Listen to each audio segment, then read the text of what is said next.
இப்படி வீடியோ போட்டு உட்காந்து ஆளுநர் சார் என்ன பயமா, நான் சிஎம் ஆயிடுவேன் பயமா ஆளுநர் சார் அப்படின்னு கேளுங்க. அது கேட்க முடியாது. ஏன்னா ஸ்கிரிப்டை ப்ரிப்பேர் பண்றதுக்கு குறைஞ்சது ஒரு நாள் வேணும்.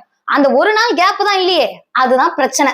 இது எல்லாத்தையும் விட்டுட்டு ஏன் தாவேகா தலைவர் விஜய் அறிக்கை விடல, ஏன் தாவேகா தலைவர் விஜய் வாய் பேசல, ஏன் ஆளுநரை எதிர்த்து கேள்வி கேட்கல, ஆளுநர் ஏன் இப்படி பண்றாருன்னு ஏன் கேட்கல, ஒன்றிய அரசு பிஜேபி ஏன் நெருக்கடி கொடுக்குதுன்னு ஏன் கேட்கல, அமித்ஷா சார் எதுவும் கேட்கல.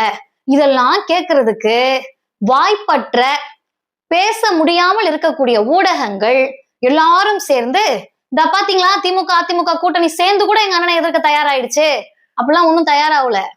நேற்றைக்கே தமிழ்நாட்டினுடைய முதல்வராக இருந்த திராவிட முன்னேற்ற கழகத்தினுடைய தலைவர் தளபதி ஸ்டாலின் ரொம்ப தெளிவாக டைம்ஸ் ஆஃப் இந்தியா கொடுத்த பேட்டியில, எப்ப நாங்க ஒன்று தொந்தரவு பண்ணல, ஆட்சி அமைங்க 6 மாசம் என்ன நடக்குதுன்னு பாப்போம், அதுக்கப்புறம் என்ன வேணா பண்ணு, இந்த காலை உணவு திட்டத்தையும் 2500 ரூபாய் கொடுக்க முடியலனாலும் 1000 ரூபாயை கொடுத்துரு அப்படின்னு திட்டங்களை எதுவும் செஞ்சிடாதீங்கன்னு பேசிட்டு இருக்காரு அந்த தலைவர்.